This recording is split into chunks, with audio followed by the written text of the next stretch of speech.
আসসালামু আলাইকুম। খুবই মজার, একেবারে দিল ঠান্ডা করা কোকোনাট মিল্কশেক তৈরি করব। আশা করছি পুরো রেসিপির সাথেই থাকবেন। চলুন তাহলে দেখে নিই কি কি লাগছে।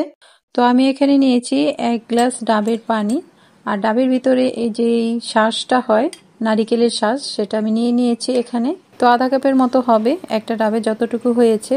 এখানে নিয়েছি ঠান্ডা 1 গ্লাস দুধ, কিছু বাদাম, চিনি দেব 1 টেবিল চামচ, আর নিয়েছি কিছু আইস কিউব। এবার একটা ব্লেন্ডারের জগে সবকিছু আমি একসাথে নিয়ে নেব। ডাবের পানি মিষ্টি, দুধেও থাকে মিষ্টি, আলাদা করে মিষ্টি দেওয়ার দরকার নেই। তো যেহেতু আমি বরফের কিউব নিয়েছি কিছু, তাই আমি 1 টেবিল চামচ এখানে চিনি দেব, তাহলে মিষ্টির ব্যালেন্সটা ঠিক হয়ে যাবে। তো 30 সেকেন্ড ব্লেন্ড করব, তারপরই হয়ে যাবে বেশ মজার একেবারে দিল ঠান্ডা করা কোকোনাট মিল্কশেক। উপরে বাদাম কুচি দিয়ে সাজিয়ে পরিবেশন করব। যদি এখনও এভাবে বানিয়ে না থাকেন, তাহলে একবার হলেও বানিয়ে খেয়ে দেখুন, সেই স্বাদ একেবারে প্রাণ জুড়িয়ে যাবে। ভালো থাকবেন, আল্লাহ হাফেজ।